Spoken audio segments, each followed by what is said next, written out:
la Biblia, palabra de Dios o palabra de hombre? En un lapso de 1600 años, aproximadamente entre el año 1500 antes de la era cristiana al año 100 de la era cristiana, 66 libritos narrados por 40 hombres o secretarios fueron compilados en lo que hoy se denomina como la Biblia, escrita por hombres, pero inspirada por Dios. La única fracción directamente escrita por Dios en la Biblia, sin la utilización de secretarios, fueron las 2 tablas con los 10 mandamientos que Dios entregó a Moisés en el monte de Sinaí. Éxodo, capítulo 31, versículo 18, señala que aquellas 2 tablas del testimonio habían sido escritas con el dedo de Dios, no de la expresión. El Salmo 8.3 dice: cuando veo tus cielos, obra de tus dedos. Aquí nosotros vemos que en el Evangelio según Mateo, capítulo 12, versículo 28, se dice de que Jesús expulsaba a los demonios por medio del Espíritu de Dios. No obstante que el otro evangelista, Lucas, en Lucas 11:20, dice que Jesús expulsaba a los demonios por medio del dedo de Dios.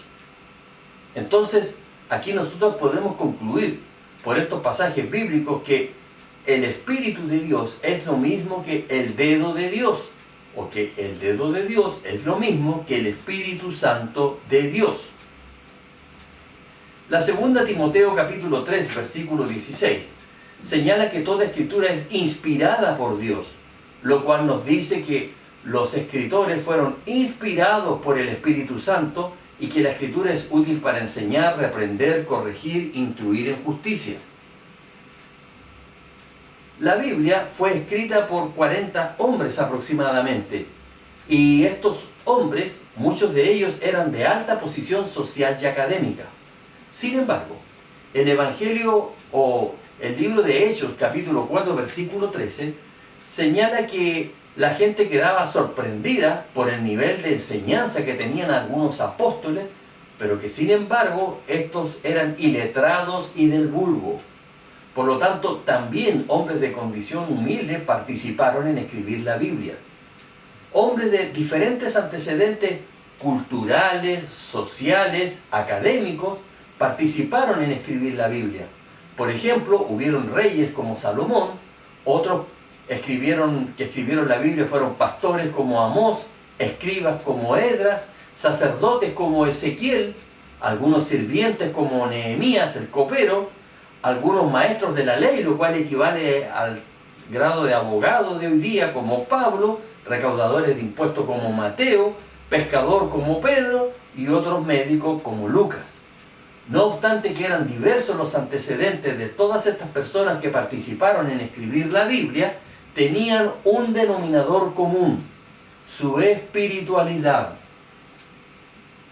La primera de Pedro, capítulo 1, versículo 21, señala que estos hombres que escribieron la Biblia eran santos, hombres de Dios. Nótese que la palabra santo proviene de la palabra hebrea kadosh, que significa puro, consagrado, un hombre dedicado a Dios.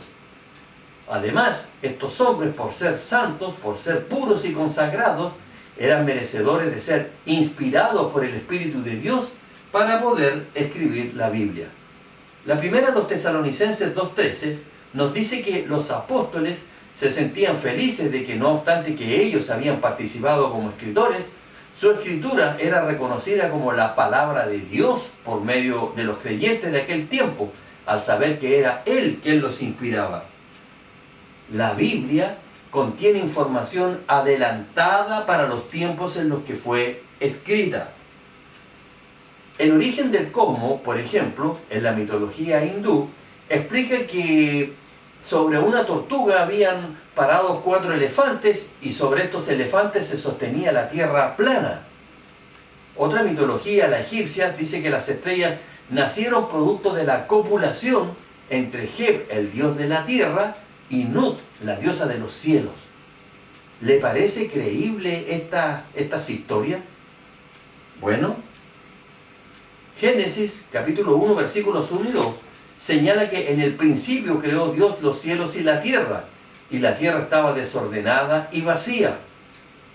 Nosotros sabemos de que la data geológica de la tierra es de millones de años. Y justamente Génesis 1 señala que en el principio creó Dios la tierra y que después Él le dio forma a una tierra que estaba desordenada y vacía. Y eso es congruente con la información geológica, ya que ese principio es un tiempo indeterminado que perfectamente podría coincidir con los miles o millones de años que tiene la data geológica de la Tierra.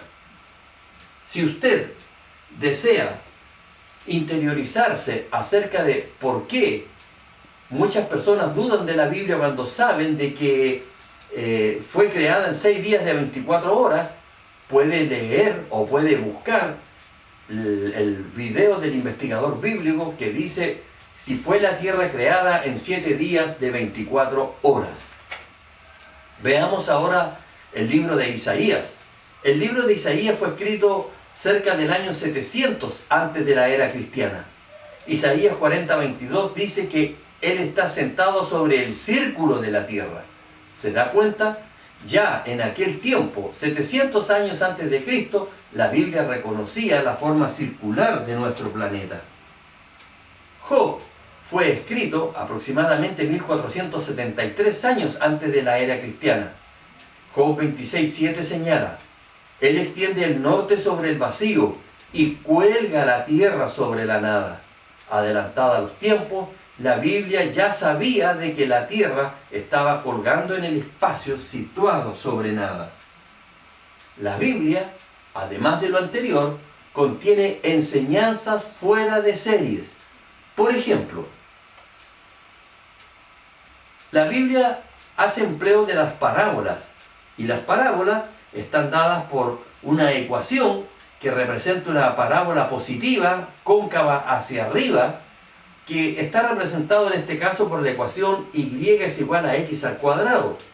Esta parábola matemáticamente consiste en un eje de simetría y a sus dos costados existen puntos equidistantes que reflejan por un lado la ficción y al otro costado la realidad, y ambos puntos, a medida que la historia avanza, convergen en un punto de encuentro denominado vértice, donde se genera la enseñanza o la moraleja. Un ejemplo de una parábola la tenemos en la parábola de 2 de Samuel 12, 1 al 9, en la cual Natán le presenta un caso judicial al rey David, diciéndole de que un hombre rico se había apoderado, un hombre rico que tenía muchos corderos, se había apoderado de la única corderita que tenía un hombre pobre. David, enfurecido, decide pronunciar juicio adverso contra aquel hombre rico malvado, sin saber que Natán le diría que él mismo en la realidad era ese hombre rico, como rey David, y que el hombre pobre correspondía a Urías el Eteo, a quien él robó su única corderita, que en la realidad correspondía a su mujer Betsabé. Esta es una de las formas magistrales de enseñar la Biblia, de que la Biblia enseña a través de las parábolas.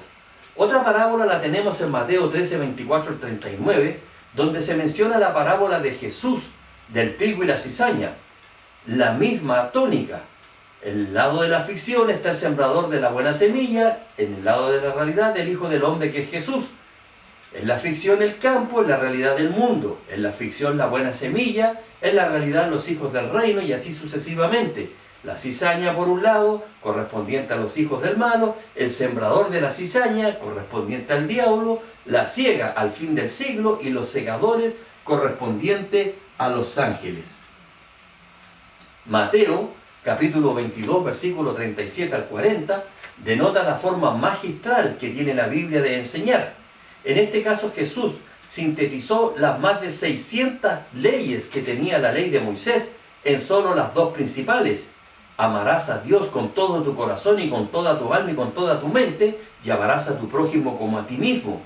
Una capacidad no solamente de síntesis, sino de profundidad de la enseñanza. Si obedeciéramos los dos más grandes mandamientos de Dios, entonces no existirían, por ejemplo, los ejércitos y los armamentos, pues nadie estaría dispuesto a matar a su prójimo.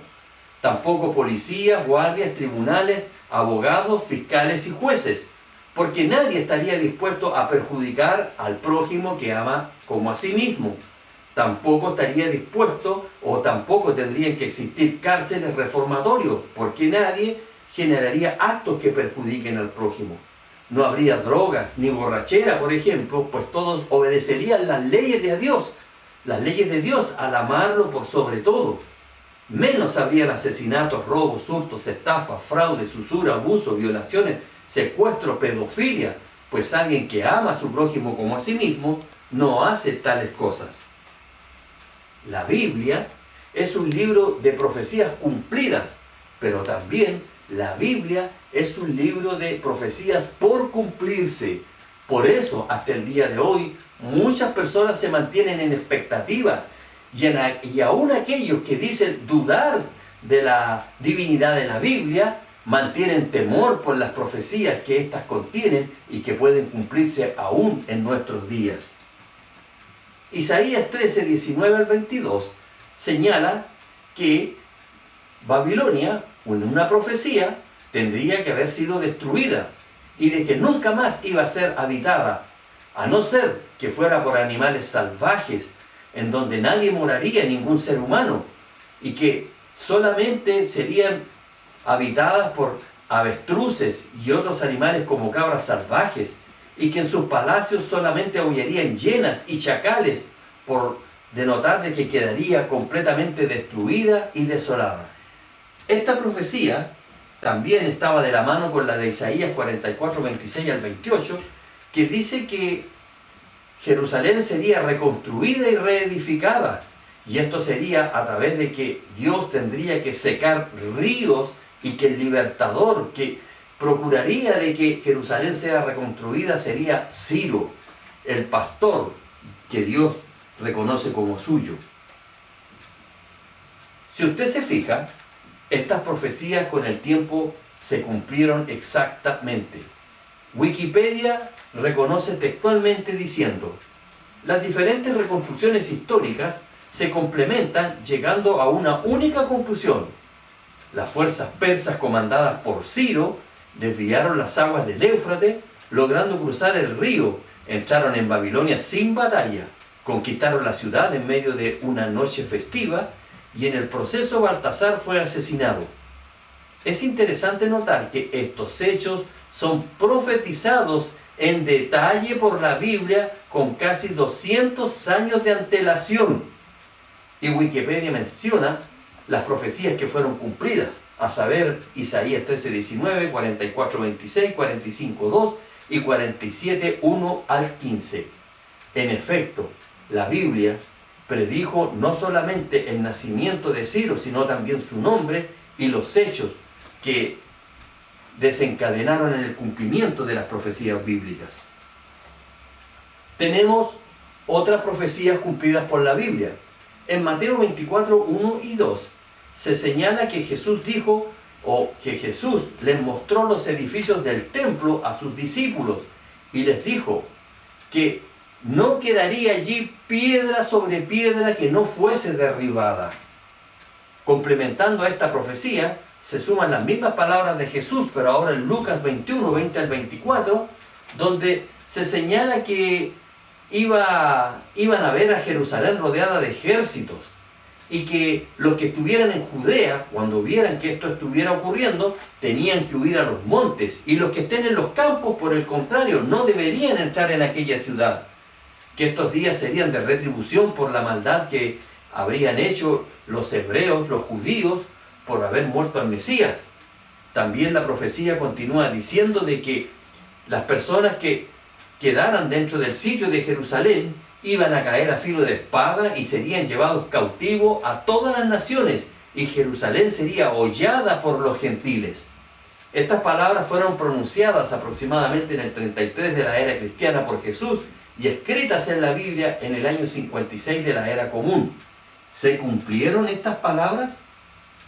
Bueno, tal como relata la historia, Jerusalén efectivamente fue sitiada. Pero note, en el año 66 de la era cristiana, la ciudad fue asediada por el general Sestio Galo, quien se retiró intempestivamente, oportunidad que aprovecharon los cristianos para huir, recordando la advertencia de Jesús de que cuando vieran a Jerusalén sitiada deberían huir a las montañas. Luego, 4 años más tarde, regresa nuevamente, en esta oportunidad, el asedio romano, pero en manos del general Tito, el general romano que más adelante llegó a ser el emperador. Según las crónicas de Flavio Josefo y el mismo Wikipedia, fueron aproximadamente 1.100.000 judíos los que tuvieron que morir en ese asedio, de tal manera que se cumplieron las palabras de Jesús y solamente sobrevivió un muro que es conocido en la época actual como el Muro de las Lamentaciones, donde los judíos lloran la destrucción predicha por Jesús. Para poder finalizar este video, tenemos que saber que el verdadero legado, la verdadera importancia de la Biblia está en el estándar divino de moralidad, el que nos señala qué es para Dios lo bueno y qué es para Dios lo malo, lo correcto de lo incorrecto. En otras palabras, la Biblia es el manual de uso del diseñador y fabricante de nosotros que somos su creación. Hoy, en medio de un mundo de oscuridad espiritual y degradación moral, es bueno poder distinguir las cosas con claridad. Hoy día, en cumplimiento de Isaías 5:20, a lo bueno se le llama malo y a lo malo se le llama bueno, porque existe una relatividad moral en donde no existe nada bueno ni nada malo, sino que todo va a depender de un contexto, de ciertas confusiones, de ciertas condiciones, y eso genera confusión en las personas para poder dirigir su camino. La Biblia no fue escrita para demostrar la existencia de Dios, aunque por su contenido revela la procedencia divina. La Biblia es una brújula que nos muestra el norte hacia donde debemos de mirar. Es la lámpara que ilumina el camino por el cual debemos de transitar. Es la carta de navegación de los hombres que la aprecian y aman la legislación que proviene del Creador.